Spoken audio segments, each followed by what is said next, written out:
Salut les amis, c'est Snake, on se retrouve aujourd'hui pour une petite vidéo du tournoi CDO, la coupe des oppressés, donc sur le serveur bêta. Donc pour rappel, la team boss composée de Xelos, le Xelor, de PP Senjutsu, les Nutrof, NoApps, le Panda et Snake, le Yop. Nous avons fait 3 matchs, 3 victoires en phase de poule, de qualification pour être exact, nous offrant ainsi la première place du classement et un tirage en théorie favorable. Vous allez voir que favorable, c'était quand même difficile comme match. Je ne vous spoil pas l'issue, mais vous allez le voir dans quelques instants, c'était un match assez tendu. Mais la map permettait de bien développer le jeu Xelor, heureusement. Donc voilà, sinon pour le jeu de la semaine, comme d'habitude, vous savez comment participer, je le rappellerai dans la description de la vidéo, un commentaire YouTube, MP Riquerel et Fab retweet sur Twitter. On est maintenant plus de 1500 sur YouTube, 1500 abonnés, c'est un nouveau cap de franchi, donc un grand merci à vous. Je vous laisse en musique avec le match. Donc pour le jeu de la semaine, le gagnant sera annoncé certainement dans la vidéo du quart de finale. Donc certainement demain ou après-demain selon mes disponibilités. Donc n'hésitez pas, vous pouvez encore participer. Je vous laisse en musique avec le match et n'hésitez pas à suivre les quarts de finale dès demain sur le Crépuscule d'Opaline et puis en vidéo tout de suite après sur ma chaîne YouTube, soit le soir même si je suis motivé ou soit le lendemain. Je vous souhaite un bon visionnage et je vous dis à très vite les amis. Et bien finalement je ne vous laisse pas, je suis encore là, je vais mettre un fond musical et puis je vais essayer de commenter en même temps, donc le match est en accéléré afin de dynamiser un peu le combat et que la vidéo soit pas trop embêtante à regarder niveau temps, et également parce que comme ça c'est plus rapide à upload la vidéo tout simplement. Donc voilà, donc des premiers tours assez classiques, ça invoque des doppels, on essaie de faire un peu le ménage sur la map. On a le Xelor qui est porté par le Panda qui est sous stab, donc ça permet d'éviter la flèche d'expiation. Parce que là, sinon, le Kra aurait pu faire une dispé et une expia sur le Xel. Donc là, le Xel, ça, on avait travaillé ça à l'entraînement, donc sur différents placements. Donc là, il ramène parfaitement le Kra. Donc là, on pouvait difficilement faire mieux. Vous voyez, il est complètement dans notre camp, complètement isolé et même taclé. Là, donc évidemment, le problème, c'est qu'il jouait avant moi. Donc il fallait essayer de le maintenir un maximum dans notre camp avec le Panda. Tout en mettant les vulnés, bien sûr, pour pouvoir le taper. Ce que fait notre Panda, donc un debuff pour le plastron, les vulnés, et là on a hésité pas mal sur le placement, mais au final on va essayer de le mettre de telle sorte que ça gêne un petit peu le Kra pour partir. Donc la dispé qui est claquée, le Kra qui avait un don PM, donc qui va pouvoir s'éloigner un petit peu. Fort heureusement j'ai assez de PM pour aller le friction, pour pouvoir le ramener dans notre camp tout simplement. Donc friction, jugement pour avancer de 2 cases, on pose l'érosion, et on charge l'épée du destin, bien entendu. Donc là, une roulette PA. Un odorat qui est lancé pour pouvoir venir en soutien de leur coéquipier. Et là, on place l'érosion sur PP Senjutsu, qui est le cac de soin, un des 2 cacs de soin de notre équipe. Donc là, on a pas mal hésité s'il fallait corrupt les cas ou placer une retraite, tout simplement. Donc la chance qui est lancée sur moi. La retraite. Une pelle pour pouvoir éloigner un petit peu les cas qui va sortir d'odorat. Et là il y a eu un petit fail puisque PP avait peut-être oublié la friction et donc a avancé le Kra d'une case. Heureusement que Xelos joue derrière, il va pouvoir rétablir un petit peu ça, changer un petit peu le placement. La poussière qui est lancée afin de remettre un peu d'ordre là-dedans, la double frappe. Donc le Kra se retrouve au cac de notre Panda. Sous retraite, donc il ne pourra pas bouger. D'autant plus qu'il a déjà claqué la flèche de dispersion, donc condamné de rester ici. Le Panda qui décide de full taper. On a fait une petite erreur, il aurait peut-être dû me porter en fin de tour, étant donné que le Kra n'avait plus de dispé, ça aurait peut-être permis que je puisse rester au cac du Kra sans avoir à bouger. Fort heureusement, j'avais toujours le souffle de dispo. On notera que le Kra jouait en item de classe pour pouvoir disper sans ligne de vue. Donc là, le double cac. On a pas mal hésité, on voulait peut-être laisser PP finir, mais au final on a assuré le kill, j'ai précipité pour le terminer. Donc le premier mort au tour 3. Donc là on a un peu regretté de ne pas avoir corrupt cet EK parce qu'il va mettre un très très gros tour sur PP. On n'avait pas prévu qu'il mette autant. Ça c'était assez embêtant, on s'est retrouvé un peu avec PP un peu dans le mal. Là si le Zobal avait les PM pour venir claquer une Oaska, clairement on était vraiment pas bien. Heureusement on avait gardé le sac animé.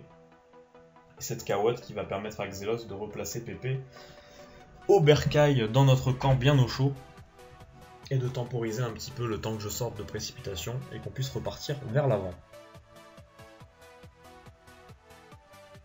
Voilà Xelos qui ramène Pépé.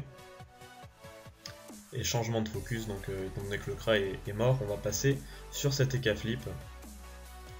Évidemment je suis au tour de colère et j'ai précip le tour d'avant, donc je n'ai pas la pleine utilité de mes PA pour pouvoir placer cette colère. On a préféré assurer le kill sur le Kra, c'était peut-être pas le meilleur choix, on aurait peut-être dû laisser Pépé finir afin de garder la précip pour ce tour.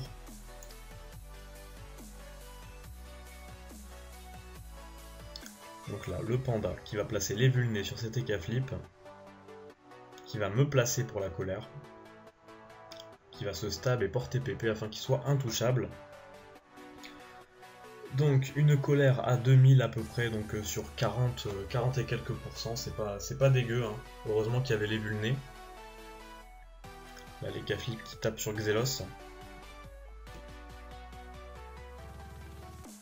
Xelos qui commence à être la nouvelle cible de cette team en face. Là, la corrup sur le Zobal qui permet d'empêcher qu'ils viennent claquer une Masca avec les Boostosa. Une Masca qui aurait fait forcément de très très gros dégâts. Là malheureusement petit bug prévu pour Xelos avec le press pick, hein. On a tous été surpris malheureusement. Il n'a pas pu le finir du coup. Loza qui est toujours assez loin, hein. Parfait, on a bien contré son jeu, hein. Il n'a pas pu pleinement utiliser la capacité de sa classe parce qu'on l'a vraiment mis loin. Donc il nous réinvoque le Kra, ce qui met des faiblesses évidemment sur ses coéquipiers. Un coup des types sur Pépé pour leur mettre sur de bons rails. Et on le reporte, on se met contre un obstacle pour éviter qu'on le descende. Le Kra toujours avec ses ralentissantes. Heureusement que j'ai eu la bonne idée de mettre un trophée esquive PA. D'ailleurs ça a surpris les adversaires, ils étaient assez surpris que j'ai mis trophée esquive PA parce qu'ils m'ont dit on n'a pas joué retrait. Donc comment tu as su pour les esquives PA, tout simplement qu'avec un Xelor je me retrouve souvent en 14-16 PA, donc potentiellement plus facile de retirer. Et je déteste qu'on touche à mes PA, donc j'ai préféré mettre un trophée 32 quitte à perdre en puissance pour éviter les flèches ralentissantes qui pour moi étaient pour moi assez obvious, hein. Pour moi c'était sûr que le Kra allait spammer les ralentissantes sur cette map. Donc là Xelos qui prend cher mais qui survit, qui va pouvoir jouer un tour de plus, finir cet EK flip et essayer de faire un petit peu de placement avant de rendre l'âme. Donc les Boostosa qui sont lancés sur le Kra, Xelos qui décède. Petit moment de flottement dans ce match. Notre panda qui va pouvoir lancer les vulnés sur le Zobal. Avec la colère qui revient au tour 7.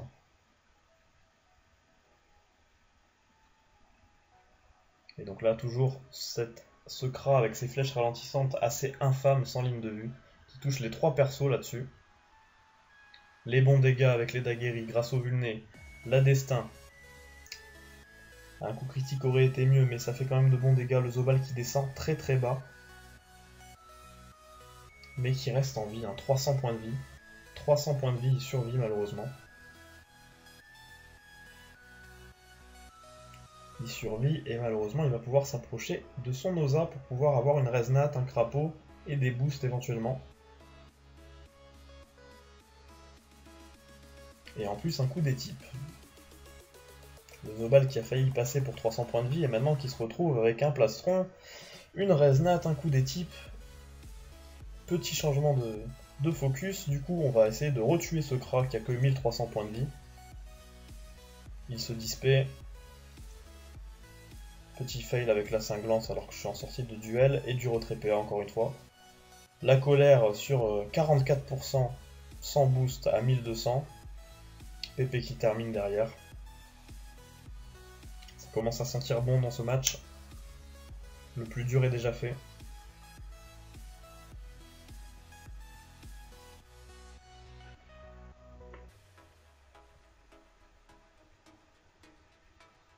Loza qui va tenter de sauver son Zobal qui est un peu mal en point.